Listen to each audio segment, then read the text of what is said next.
pelo Michel Temer e também pelo Pedro Parentes, eles vão simplesmente acabar com a máxima de uma empresa de petróleo integrada, entregando grandes ativos da Petrobras e também leiloando, né, os blocos de petróleo, como aconteceu hoje, né, o leilão que teve hoje, eu não sei ainda qual foi o resultado, né, que aconteceu no leilão. Então isso é uma coisa. No outro aspecto, no que diz respeito aos resultados operacionais da Petrobras, a gente tem acompanhado, tem visto que a grande descoberta do pré-sal, né, no governo, que foi realizada no governo do presidente Lula, ela hoje é quem sustenta a empresa, né, porque nós já temos mais de 50% da produção de petróleo no nosso país oriundas do pré-sal, um óleo de excelente qualidade, um óleo de alta produtividade, que reduziu o custo de extração da Petrobras, eu diria que imensamente, certo? E que foi menosprezado pelo senhor Pedro Parentes assim que assumiu a companhia. Então a Petrobras, ela vive hoje, eu diria que esses dois dilemas, e nós, obviamente, dirigentes sindicais e os movimentos sociais, os trabalhadores da Petrobras, uma parte, lógico, nós estamos disputando a opinião da sociedade no que diz respeito a esse desmonte que vem sendo praticado, obviamente, nem só na Petrobras, não só na Petrobras, como também nas outras empresas estatais. Zé Maria, então não é exagero afirmar que houve uma preparação para que a imagem da Petrobras sofresse esse desgaste e que a sociedade perdesse a motivação de defender uma empresa. Números falsos foram apresentados, não é? Chegaram a anunciar que a empresa estava com dificuldade financeira por causa de valores irrisórios comparado com o patrimônio e com a possibilidade de crescimento da empresa. Então, quando nós vemos essa destruição e entrega, não é? Porque é uma privatização, mas é uma privatização sem o aval da sociedade, nós podemos dizer, então, que foi uma construção de um cenário favorável a esse ataque contra a maior empresa do Brasil. É isso? Bom, com certeza. A gente não tem como fazer uma avaliação do que acontece no Brasil. O Brasil não é uma ilha nessa discussão do setor de óleo e gás, né?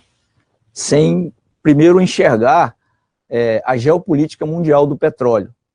Quer dizer, nós saímos de um cenário onde você tinha as grandes empresas internacionais de petróleo, chamadas Sete Irmãs, até o início dos anos 80, nós tínhamos essas empresas como as grandes detentoras de grandes reservas e dos grandes volumes de produção, né? A partir daí, passa a ter uma ação firme das empresas de petróleo e gás que são controladas pelo Estado. Então elas vão ganhando importância nesse cenário ao longo dos anos, chegando até o ano de 2013, respondendo por 65% da quantidade de reservas de petróleo no mundo, né, e quase 70% da produção mundial de óleo e gás. Então você veja que sobra muito pouco para as outras empresas, né? Sobra muito pouco para as outras empresas, e elas têm que sair mundo afora, ou semeando guerra, como fizeram no Irã, no Iraque, na Líbia, na Síria, em Angola, né? Ou vindo aqui no nosso país e comprando alguns deputados e senadores, né? No sentido de mudar a legislação, no sentido de se apropriar das nossas reservas. O Brasil, a descoberta do pré-sal é a maior descoberta de petróleo, de uma reserva de petróleo a nível mundial. Estamos falando em torno de 300 bilhões de barris de petróleo, que quando da sua descoberta, quando se pensou o que fazer com toda essa riqueza, se pensou prioritariamente em destinar esses recursos, né, em benefício da população, como é feito em alguns países civilizados, como a Noruega, por exemplo, que há pouco tempo atrás, na semana passada, foi noticiado que o Fundo Soberano da Noruega tinha alcançado US$ 1 trilhão. O Fundo Soberano esse, que é oriundo dos recursos do petróleo. Então, quando você analisa tudo isso, você começa a entender o porquê que houve esse ataque tão sistemático à Petrobras. Nós estamos falando que desde março, abril, né, de 2004, a Petrobras ela vem sendo bombardeada, tentando passar uma imagem para a população que a nossa empresa é uma empresa ineficiente, a nossa empresa é uma empresa corrupta e que, portanto, ela não tem capacidade, nem capacidade técnica, nem capacidade financeira para gerenciar essa riqueza toda chamada pré-sal.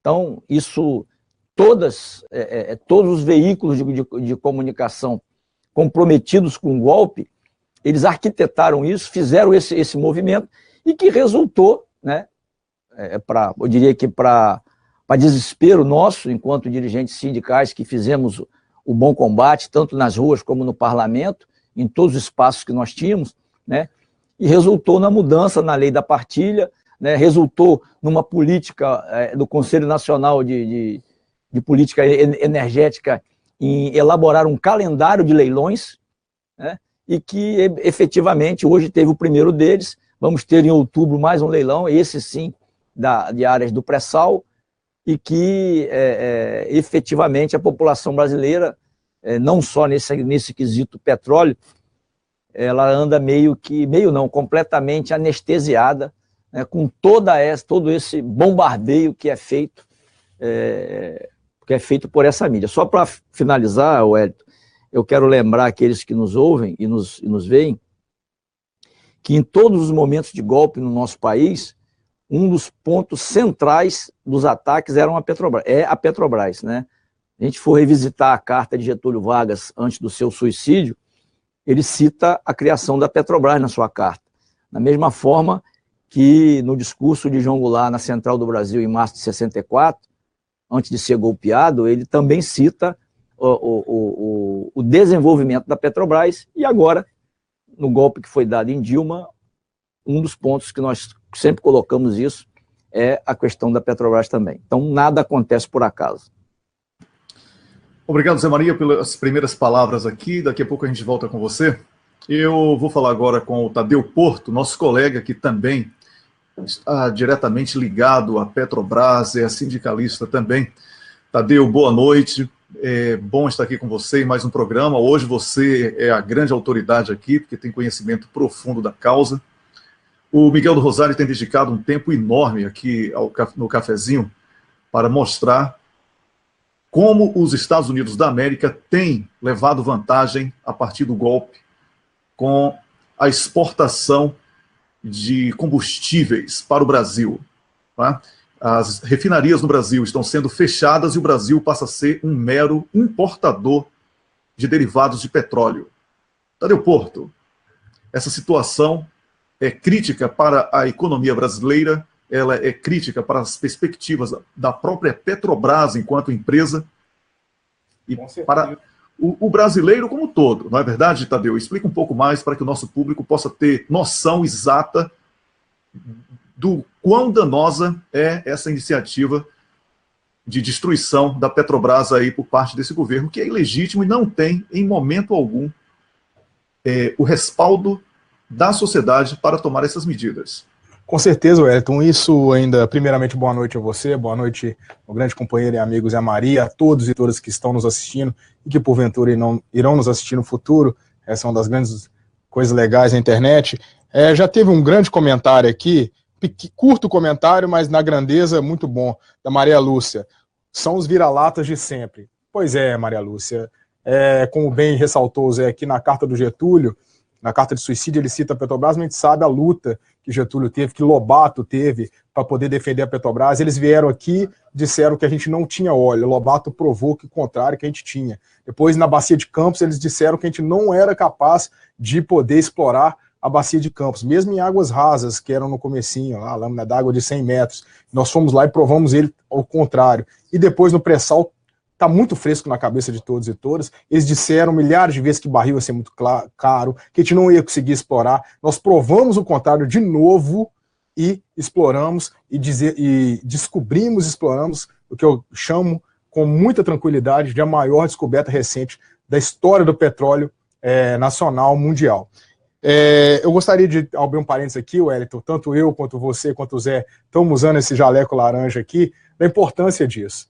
Foi numa das reuniões que o Zé Maria colocou, inclusive falando para a Petrobras, se vocês têm vergonha de ser petroleiros ou petroleiras, nós não temos. E nós demos uma enxurrada desse jaleco laranja para a galera. Por quê? Para mostrar que nós temos orgulho da Petrobras. E a Petrobras, como você muito bem colocou no início, eles colocaram diversos números para maquiar a empresa.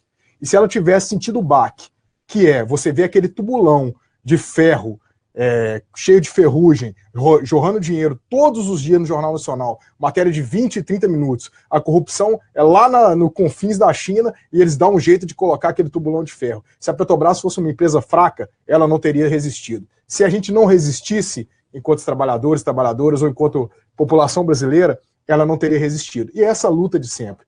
A luta dos entreguistas versus a luta dos nacionalistas. E eles entregam para quem, Wellington? Como muito bem você colocou, e o Miguel ele tem feito matérias fantásticas nesse sentido, inclusive uma agora, ele começou uma série, eu convido a todos e todas para ler, falando quem são os parceiros do golpe, mostrando quem está por trás do Brasil Conference, por exemplo, com o ex-presidente do BNDES, que está lá participando, um ex-editor da Folha, um tucano lá, que eu esqueci o nome agora, se eu não estou enganado é Paulo alguma coisa, e financiado pelos irmãos Koch, financiado pelas petroleiras, como a Exxon, e os Estados Unidos têm ganhado muito com isso. Um dos grandes furos do Miguel, ultimamente, é demonstrar que o consumo de derivados por parte dos Estados Unidos cresceu enormemente. O que a Petrobras fez? O que o senhor Pedro Parente fez?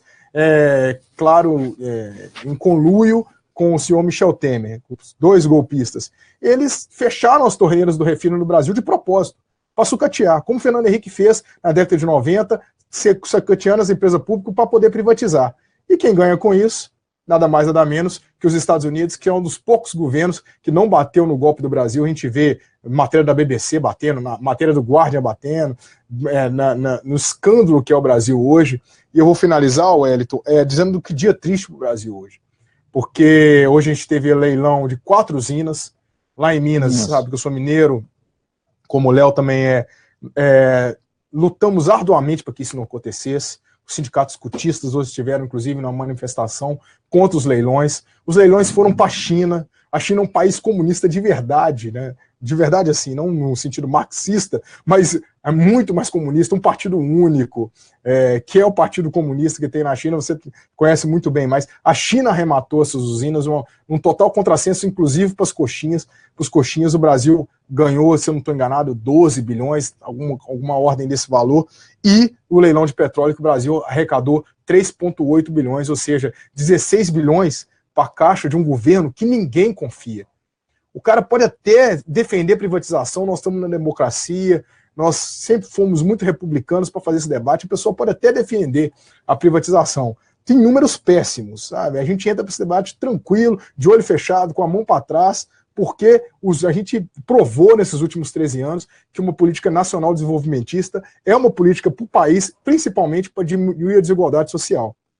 Mesmo assim, mesmo aqueles que defendem, não pode defender de engordar o caixa da União do senhor Michel Temer, que, com a segunda denúncia já encaminhada, já abriu a caixa de emendas parlamentares na casa de 1 bilhão, mesmo tendo uma meta fiscal de déficit na casa de 170 bilhões, 159 bilhões, eu acho, 170 foi do ano passado. Então, olha, então é isso. Esse bando de Olha, Tadeu, pode falar. A gente tem que chamar mesmo de cleptocracia, como o professor Robson Sávio costuma chamar, né? Outro mineiro, né? Pra variar. Mineiro. Não, Minas está com tudo aqui no cafezinho, né? Então, o professor Robson Sávio costuma chamar de cleptocracia com muita propriedade. O que estamos vendo aí é um assalto do poder e um assalto das riquezas do Brasil. Que estamos falando da Petrobras, porque é a maior empresa brasileira e a principal vítima, né, do golpe. O golpe, com certeza, teve como carro-chefe o petróleo. Não temos dúvida. Como foi colocado por mim e pelo Zé Maria no início, muito bem, o Zé Maria, inclusive, citou os países no Iraque, o Irã, a Líbia, e tentaram com a Síria, né? E em Angola também, a guerra que durou anos em Angola, ela também, além do diamante, teve muito da questão do petróleo também, e os Estados Unidos não reconheciam Angola como país, né, até os anos 90, isso. Então, só para você ter uma ideia de como eles trabalham de uma maneira perversa para destruir mesmo os países que possuem reservas de petróleo. E no Brasil, como já foi falado, a elite extremamente descompromissada com os interesses nacionais, entrega as riquezas do país e tenta viver de comissão ou de aluguel daquilo que pertence ao povo brasileiro. Mas agora eu vou perguntar ao Zé Maria, Tadeu, e depois eu volto para você. Zé Maria, ainda há tempo de que seja evitado o pior. E como é que você, na condição de líder de uma classe tão importante como a dos petroleiros, pretende dar sequência à resistência que já tem sido grande, já pelo menos protelando muita coisa, a FUP e os sindicatos, os sindipetros, têm conseguido, né, protelar as ações do governo. E, de certa forma, a sociedade começa a perceber que não é aquela narrativa da Rede Globo que é a verdadeira sobre a empresa e sobre os verdadeiros interesses em relação à Petrobras. Episódios como esse que o Tadeu mencionou, de empresas estatais estrangeiras estarem comprando partes que estão sendo leiloadas da Petrobras, por si, já colocam por terra aquela ideia de que privatizar seria um bom caminho.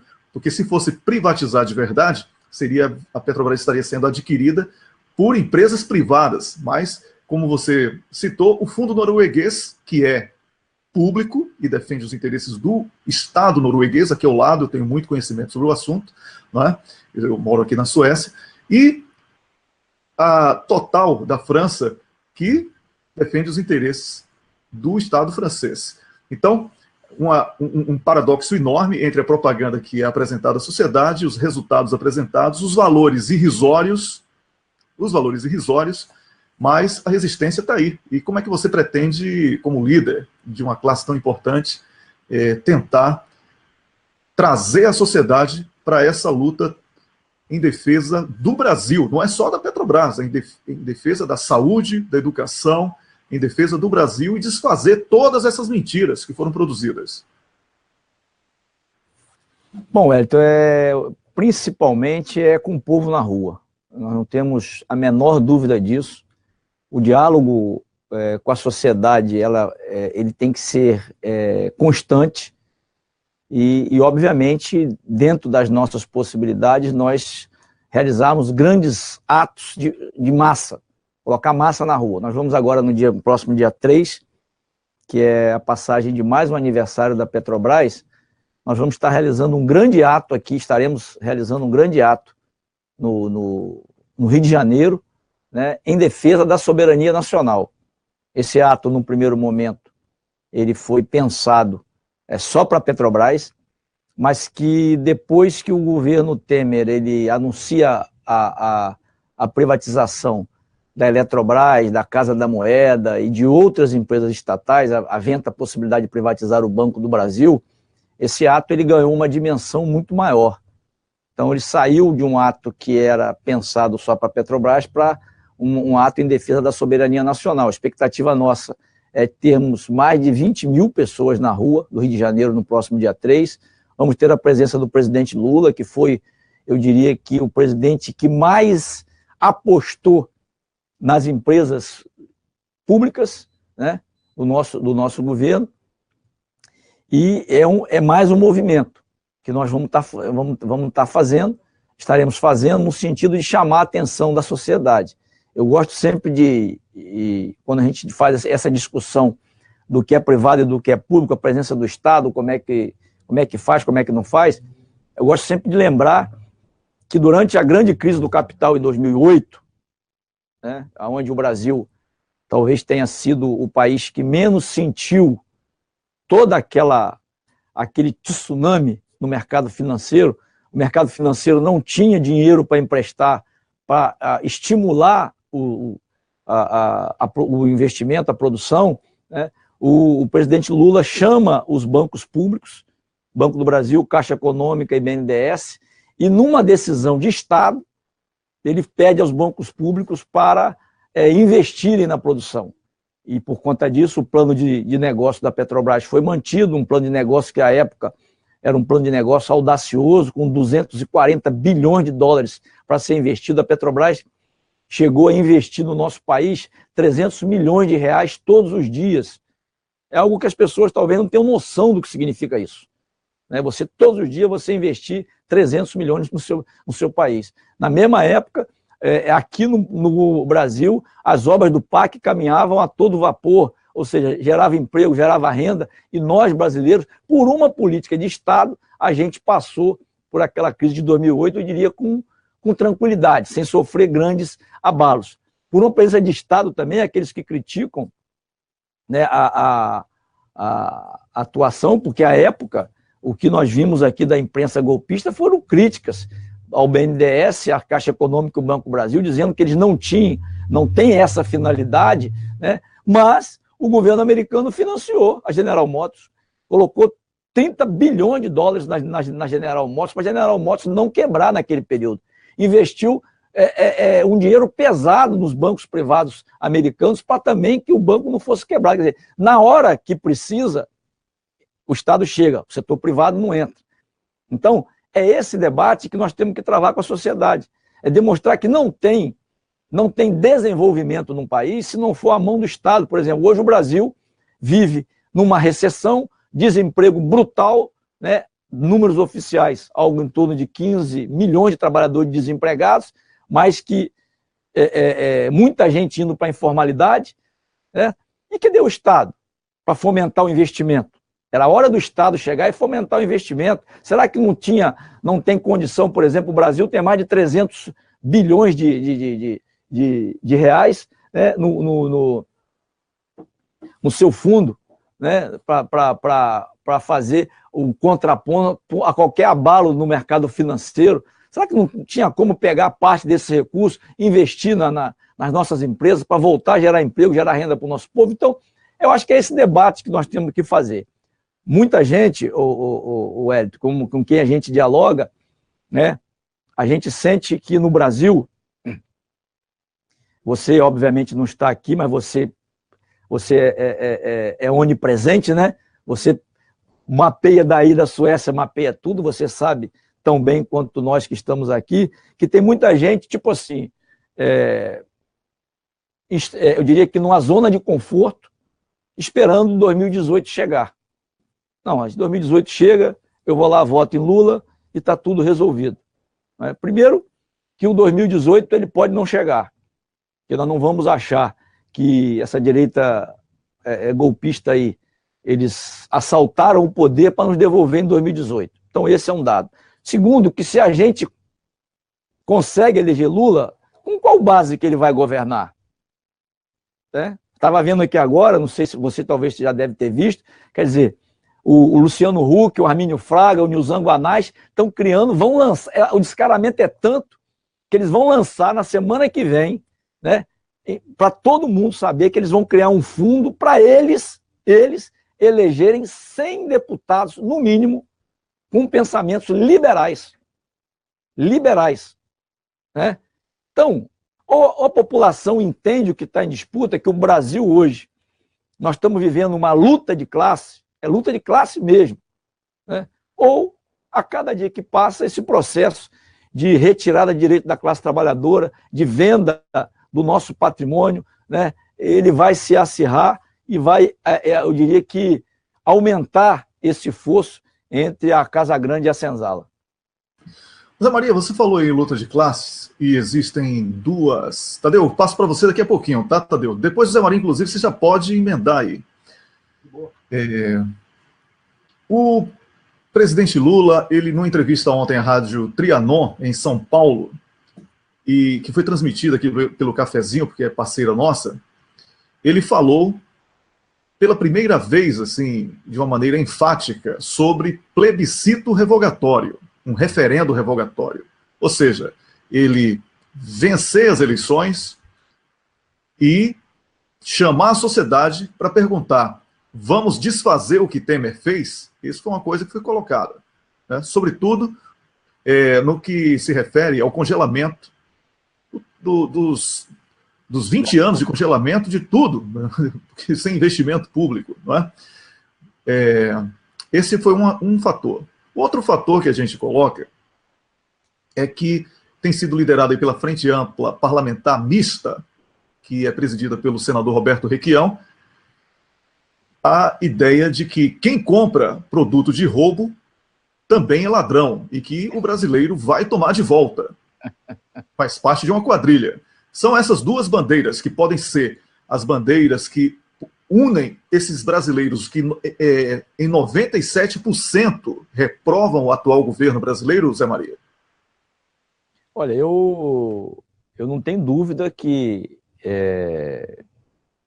se a gente voltar ao poder em 2018, né, nós temos que fazer um plebiscito na sociedade para saber se todos esses desmandos que foram feitos, né, a mudança na lei da partilha, o próprio congelamento dos gastos públicos, a mudança que tivemos na legislação trabalhista, que é um verdadeiro, eu diria que é um escárnio isso que está acontecendo, né, a gente deixar de tirar a proteção que a CLT, com todos os problemas que ela tem, dá ainda, porque a nova lei passa a vigorar em 11 de novembro, ela dá ao trabalhador e vai passar a dar aos empresários.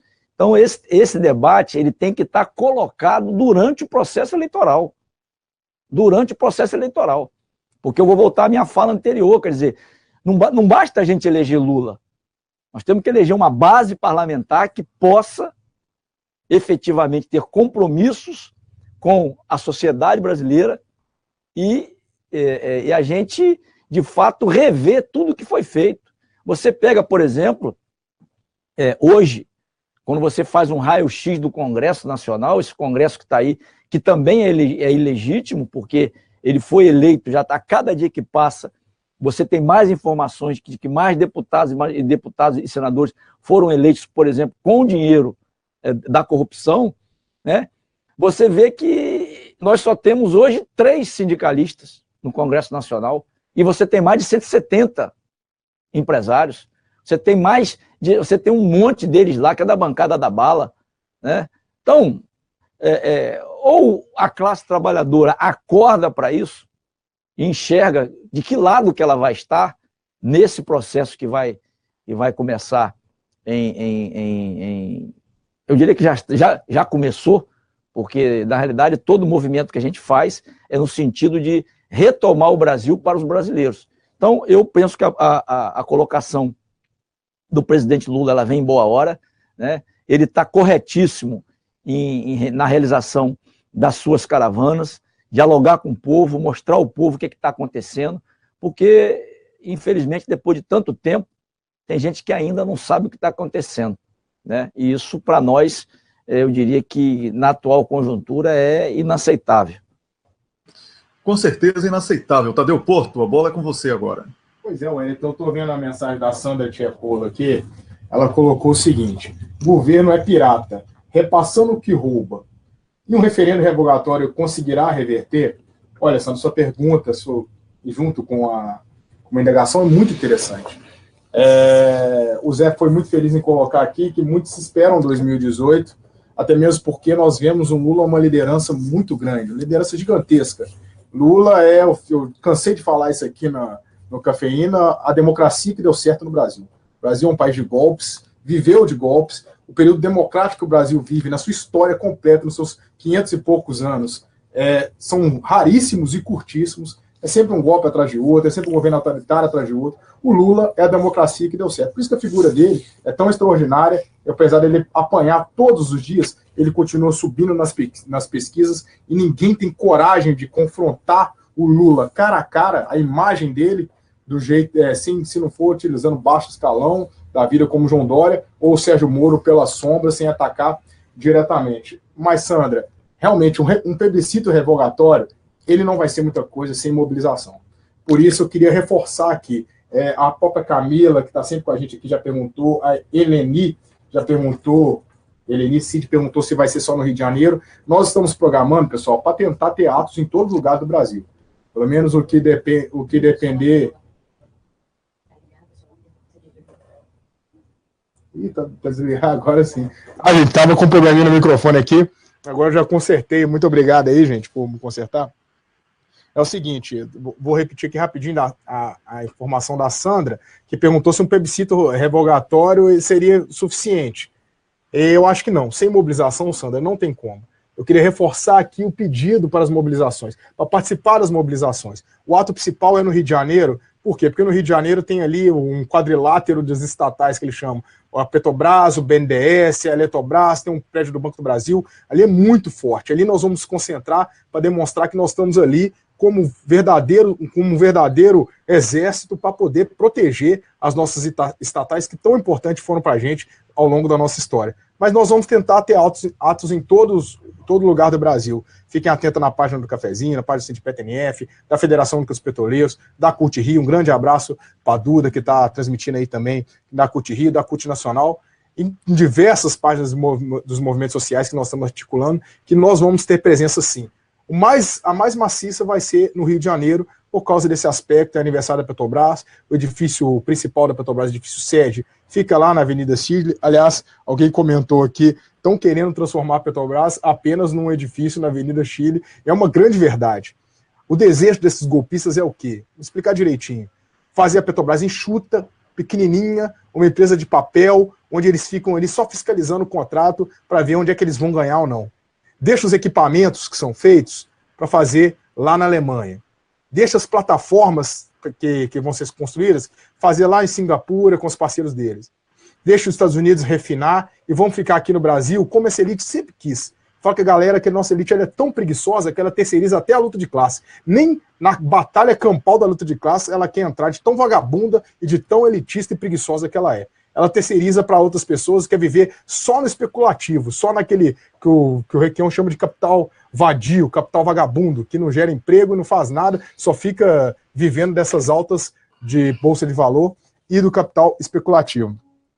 Então, eu acho que a eleição do Lula é um alento para a gente, o plebiscito revogatório é um alento para a gente, mas a gente não pode deixar de pensar que se a gente não lutar todos os dias para poder derrubar esse governo, não é só o governo, o Michel Temer não vale nada, mas o Brasil também vive um estado de exceção assustador, que pessoas que são inclusive inimigas do Michel Temer, mas nem por isso são nossas amigas, como Sérgio Moro da vida, como Deltan Dallagnol, como o próprio Rodrigo Janot, que saiu agora, que tem os seus acertos, como pedir a prisão do Jucá, como ele tentou pedir, mas tem milhares e milhares de erros que levam o Brasil para um estado de exceção que nos deixam muito assustados, porque eles definem com muita tranquilidade quem são os amigos do rei, como são os bancários, bancários são trabalhador igual a gente petroleiro, como são os banqueiros desse país que ninguém investiga e quem são os inimigos, que são as pessoas que geram emprego. Eu passo a bola para você, Wellington, deixando aqui, mais uma vez, a convocatória para o ato. Começa às 11 da manhã, né, Zé? Concentração na Eletrobras. A concentração é na Eletrobras, 11 da manhã. A gente vai caminhar até a Petrobras. Caminhar até a Petrobras, isso. E a gente espera ter todos e todas com a gente lá, para a gente dar esse recado. É muito simples, galera. É muito simples. Defender as estatais é defender o Brasil. É defender a soberania nacional. Beleza, Wellington?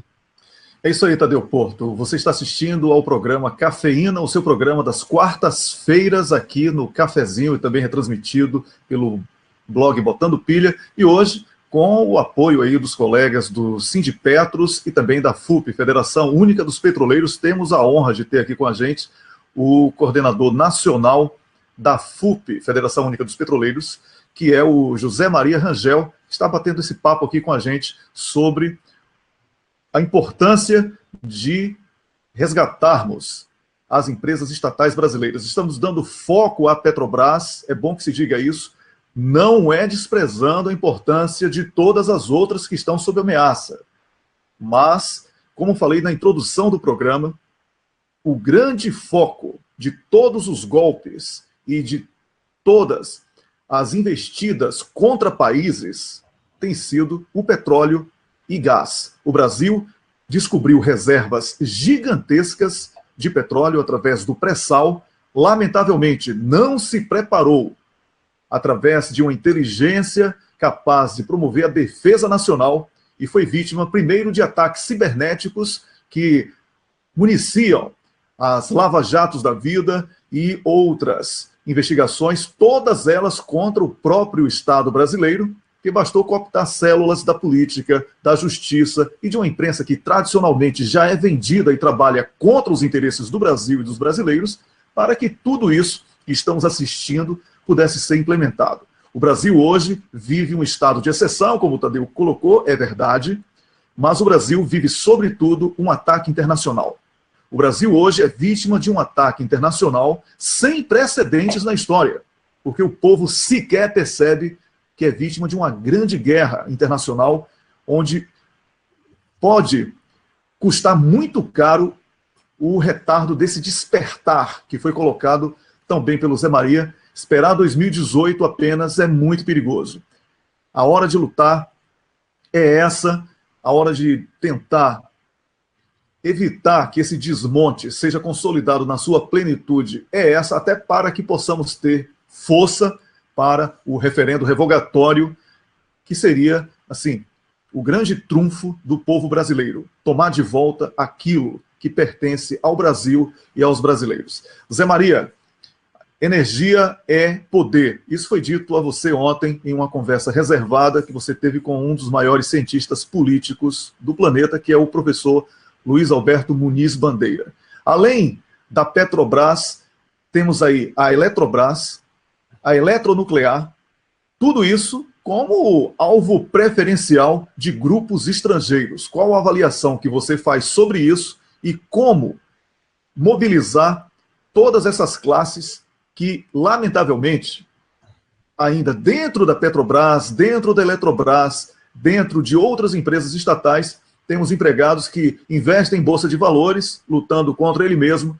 Temos empregados que não têm consciência da importância de defender a empresa estatal.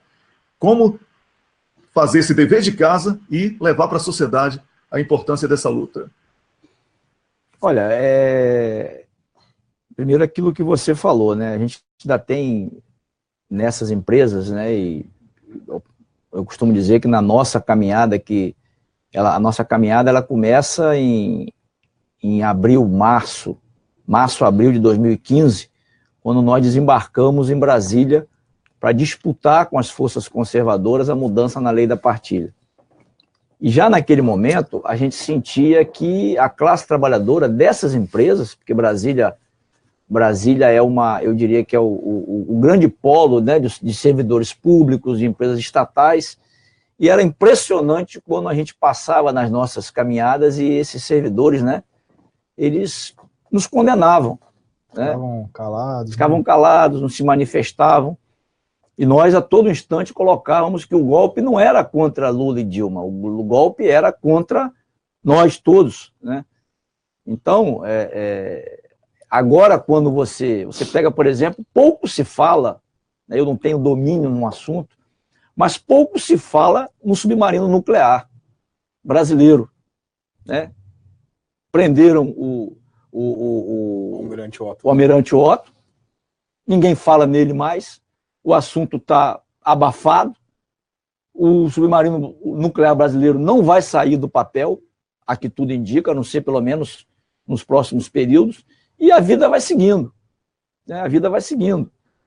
No setor de petróleo, quer dizer, você tem hoje, por mais que toda a sociedade, o mundo todo procure novas fontes de energia, né, uma energia mais limpa, o que é uma tendência mundial, mas o petróleo ainda vai ser a principal matriz energética do mundo nos próximos períodos.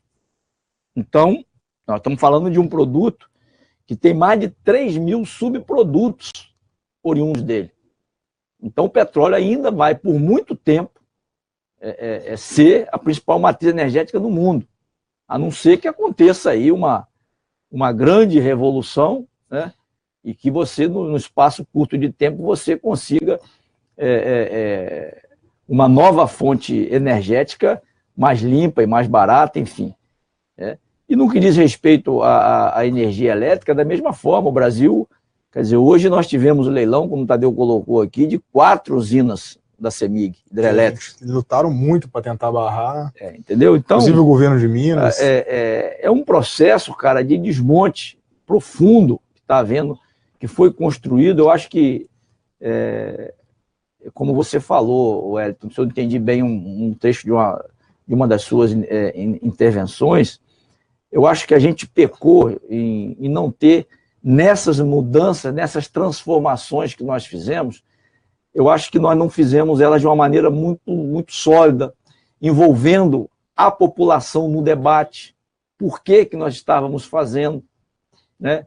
E fica como aprendizado, lamentavelmente é isso que vai ter que acontecer, fica como aprendizado para que num outro momento que nós voltarmos ao poder, o pensamento de desenvolvimentista, né, o pensamento de um país soberano, dono das suas riquezas, a gente não cometer tantos erros como cometemos, apesar de eu reconhecer plenamente que o golpe não foi dado pelos nossos erros, e sim pela quantidade de acertos que nós tivemos. O Brasil é um país fantástico, é um país com um potencial energético extraordinário, né?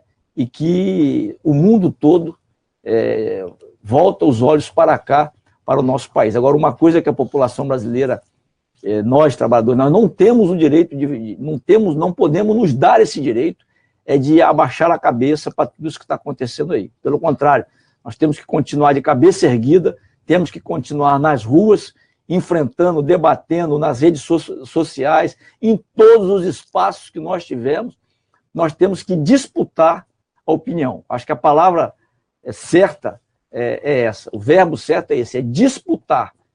Que nós temos, na sociedade brasileira, nós temos uma parcela que nunca foi favorável a um país soberano, nós temos aquela parcela que sempre foi e temos uma parcela que fica ali flutuando de um lado e para outro, e é essa parcela que nós temos que disputar.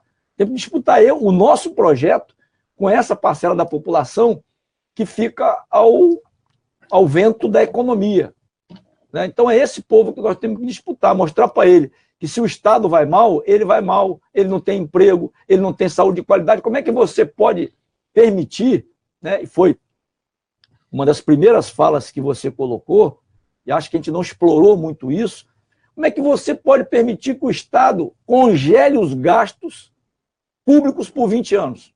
Absurdo, né? É um absurdo, cara. É um negócio de maluco. É um negócio de maluco. E a população não se atenta para isso. Quer dizer, durante 20 anos, o gasto está congelado em saúde, educação, infraestrutura, pagamento de servidor público, né? É um negócio... Então, eu acho que é isso. Nós temos que continuar disputando. E o ato do dia 3, né? Mais uma vez convoco aqui, e aí quero dar o crédito aqui, elogiar a iniciativa dos companheiros do MAB, que é o Movimento dos Atingidos de Barragem, que pensaram esse ato no dia do aniversário da Petrobras, né? Então eles estão de parabéns, vão estar realizando o seu encontro nacional no Rio de Janeiro, né? De 2 a 6 de outubro, e no dia 3 nós vamos parar o Rio de Janeiro. Vamos parar o Rio de Janeiro, chamar a atenção, nós estamos com a expectativa lá em cima, muito alta, vai ser um ato Sim. fantástico, estamos com a expectativa de muita gente na rua, chamar a atenção do Brasil e do mundo, porque hoje nas redes sociais você tem um alcance fantástico, né, do assalto que está sendo feito ao povo brasileiro das suas riquezas. Eu gostaria de mandar um abraço para o professor Robson Sávio, que está acompanhando essa transmissão, e também para o Miguel do Rosário, que lamentavelmente, por problemas pessoais, não pôde estar aqui com a gente, um problema de última hora que surgiu. Mas ele também está acompanhando esse programa Cafeína. Eu passo para você, Tadeu. O Zé Maria falou agora sobre uma coisa interessante, que as pessoas não têm noção do que está acontecendo com o Brasil. Nós aqui no Cafezinho temos tentado plantar sementes diárias de cidadania. Nós temos falado exaustivamente a diferença entre partido, governo, Estado e, lamentavelmente, as pessoas ainda pensam política apenas como eleição. Tá? Falei há pouco sobre o inimigo interno. Nós temos aí empregados da Petrobras, do Banco do Brasil, do BNDES, da Eletronuclear, da Eletrobras, que não têm consciência da importância do envolvimento dele nessa luta. Tadeu, redes sociais Redes sociais aí pode ser o diferencial para o chamamento do jovem, pelo menos, né, para salvar as próximas gerações. Com certeza, a gente tem que entender que, claro que não pode ser apenas pelas redes sociais, não pode ser apenas num textão no Facebook, num áudio no WhatsApp, mas sim ir para as ruas, cobrar diariamente, mas as redes sociais têm um peso enorme. Você falou uma coisa interessante, Wellington. Quem dera se os petroleiros e petroleiras de todo o Brasil, todos, apesar de nós sermos uma categoria muito forte, eu tenho muito orgulho de fazer parte dela, fosse consciente como o nosso amigo Francisco José, que escreveu aqui, deu uma aula sobre leilão de petróleo, convido todos e todas para dar uma olhadinha no comentário depois, mostrando por que esse leilão foi um fiasco, porque mais de 200 e tantos campos, eu dei uma lida rapidinho aqui. Não fechou o leilão? Não fechou, não deixou de vender mais de 200 áreas exploratórias. Foram pouquíssimas que pegou, isso porque teve uma ajudinha da Petrobras, que a gente sabe que tem o dedo golpista do Michel Temer e do Pedro Parente para poder dar uma impulsionada. Mas quando a gente vê, por exemplo, a fala do Edir Barcelo aqui, Wellington, para refletir, o que você vai fazer hoje para lutar contra o golpe? Junto com a fala da Lucy Fangueiro, temos que unir todas as estatais no evento, é Brasil, gente, nosso futuro, o futuro do nosso povo. Dá um certo alento. O Edir é muito feliz nisso. Essa guerra a gente está travando todos os dias. Todos os dias a gente tem uma mente para tentar ganhar, como muito bem colocou o Zé aqui, essa galera que fica indo para um lado, para o outro. Não sei se você lembra, Wellington, no evento que nós estávamos no começo de agosto, lá no Congresso dos Petroleiros, o Mino Carta fez um exemplo muito parecido, utilizando a figura dos sans-culottes lá na Revolução Francesa, e essa disputa é uma disputa de opinião. A gente já sabe, todo mundo que assiste o Cafeína e acompanha a Cafeína já sabe muito bem que a mídia tradicional, a mídia golpista não vai ser capaz de fazer isso, até mesmo porque ela tem lado, e ela joga muito, mas muito tranquilamente para o lado desses empresários que vão fazer esse fundo aí para eleger 100 deputados. Aliás, já estão tentando lançar o fundo para poder justificar lá na frente por que fez caixa 2 e tal, mas aí o cara já vai estar eleito, vai arrumar uma anistia, vai poder fazer o que quer, vai poder fazer o escarcéu como o Legislativo faz. Então, nós aqui, a mídia alternativa, compartilhar esse vídeo, ler os nossos textos, nossos vídeos pequenos, curtir as páginas dos sindicatos. Nós, enquanto instituição que representa o trabalhador e trabalhadora, temos cada vez mais tentando fazer essa comunicação mais objetiva, curtir a página da Federação Única dos Petroleiros, da Central Única dos Trabalhadores, dos Sindicatos Petroleiros Norte Fluminense e de todas as regiões do país, e tentar passar essa mensagem. Eu vou tomar a liberdade aqui, Wellington, falar uma coisa um pouco pessoal. Eu tive com o Miguel anteontem, um grande abraço para ele, a gente conversou muito, tive lá no Rio com ele, eu não sei se você sabe, eu e o Miguel, nós nos conhecemos pessoalmente num congresso dos petroleiros aqui do Norte Fluminense, que nós enviamos convite para os blogs cobrir, que nós acreditamos numa cobertura de verdade, feita por veículos isentos e responsáveis. O Miguel apareceu, ele me falou assim ontem: Tadeu, eu fiquei muito surpreso no congresso de vocês, o quanto vocês debatem saúde e segurança do trabalhador. Fiquei muito surpreso, eu não esperava isso, e ali uma ficha minha caiu, o quão o sindicato vai muito além para essas lutas corporativas, essas lutas que a gente vê todo dia, o sindicato está pedindo 2%, 3% de salário. E por que eu falo isso? Porque nós vimos dois modelos de país que não é só ancorado nos números, que a gente ganha fácil nos números da economia, mas também no número social. Nós vimos um modelo de país que afundou uma plataforma inteira. Nós estamos falando de 2001, na P36, plataforma com petroleiros e petroleiros como eu, que teve 11 mortes, que conseguiu a façanha de mandar para o fundo do mar uma plataforma inteira. Um tanto de trabalho que foi feito para poder soldar aquelas placas de chumbo, poder colocar equipamento para poder jorrar petróleo. A plataforma produzia 80 mil barris por dia, sem considerar o prejuízo financeiro de não produzir, sem considerar o prejuízo à imagem da empresa, porque ninguém vai querer investir numa empresa que afunda uma plataforma inteira, que é seu principal carro-chefe, mas considerando apenas a morte de 11 trabalhadores e trabalhadoras que teve lá. Então, nossas mobilizações é por isso.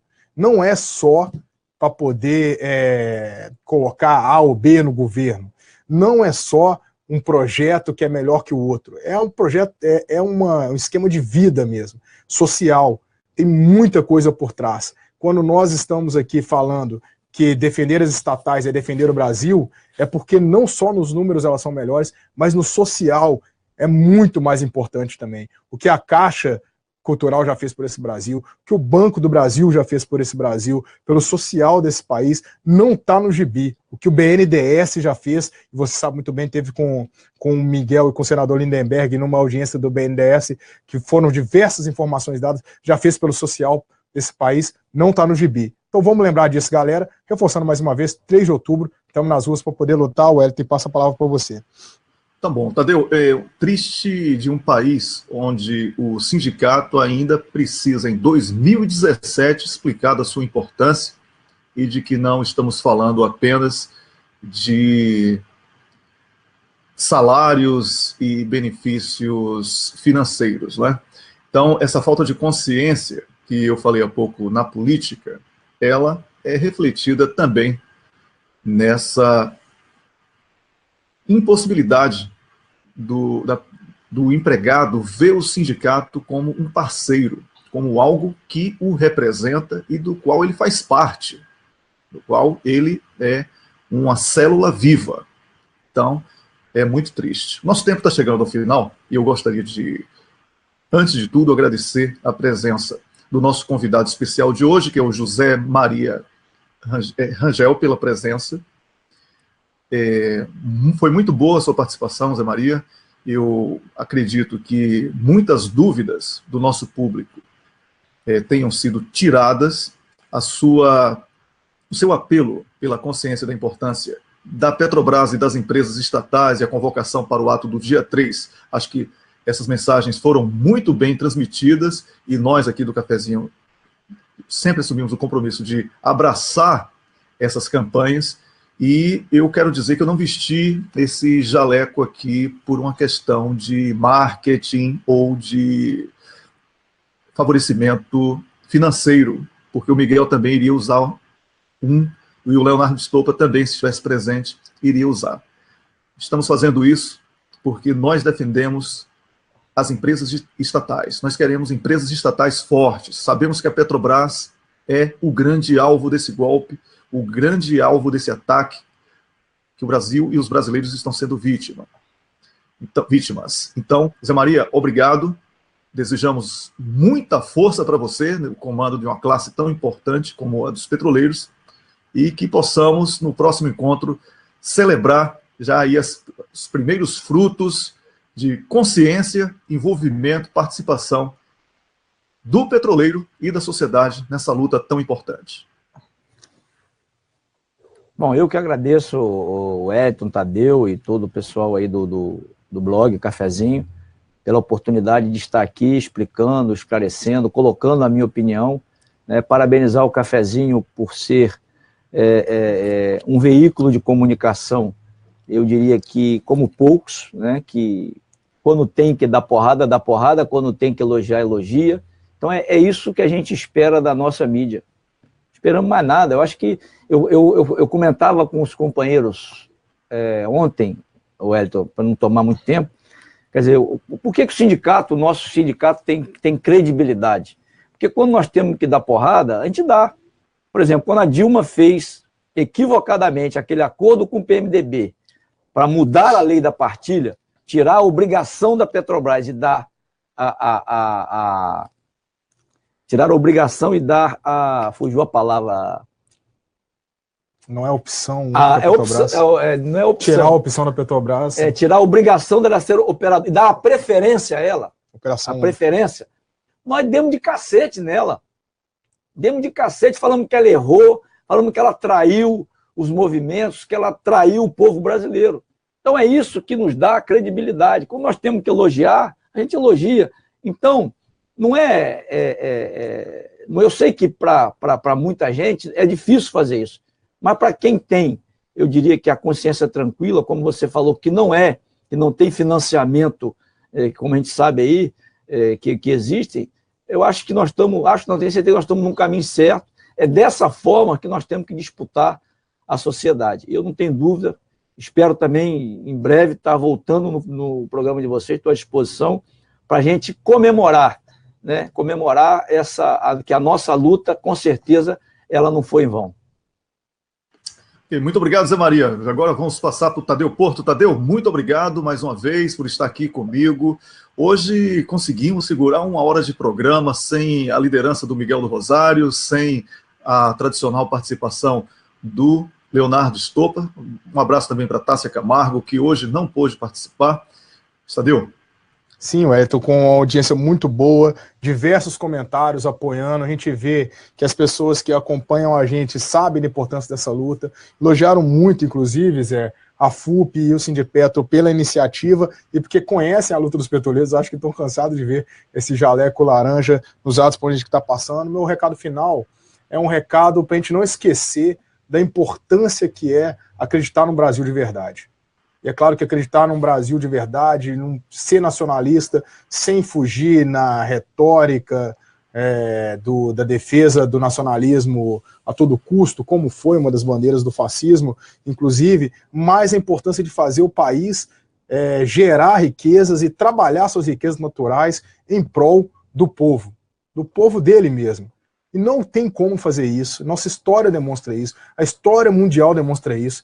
É impossível nós fazermos isso, deixar as riquezas do Brasil para o povo brasileiro sem empresas estatais fortes, sem cuidar da soberania nacional. É por isso que nós vamos estar dia 3 de outubro nas ruas, dia 11, às 11 da manhã, na Eletrobras, caminhando até a Petrobras, defendendo e utilizando as palavras de ordem para demonstrar o nosso pensamento, que é defender as estatais, é defender o Brasil, ou privatizar faz mal ao Brasil. Diversas pessoas, diversas classes, o pessoal do MAB, que representa muito bem os movimentos da Via Campesina, os trabalhadores, as trabalhadoras, o movimento estudantil certamente também estará lá com a gente, cidadãos e cidadãs que porventura quiserem aparecer lá para conhecer um pouco na nossa pauta também, quem não entendeu ainda esse processo, nós estaremos lá. Termino convocando para o ato, Wellington. Por quê? Porque é muito importante a gente dar esse recado nas ruas. Eu fico abismado de ver o senhor Michel Temer fazer o que faz como bem entende. Eu fico abismado ver o estado do Rio de Janeiro ter chegado num caos social que chegou, e quem vive, eu não vivo no Rio de Janeiro efetivamente, mas quem passa pelo Rio diversas vezes no mês, como eu passo, fica assustado como o Rio de Janeiro está, não só com a invasão da Rocinha agora, que deixa todos e todas estarrecidos, mas também com a maneira que os serviços públicos estão sendo sucateados, inclusive, muito bem representado, pelo sucateamento da UERJ, que é uma universidade de muito prestígio, que é educação, ninguém tem coragem de bater na educação, todo mundo, qualquer pessoa que sã, até mesmo louco se bobear, defende uma educação de qualidade, que a UERJ tinha, e deixar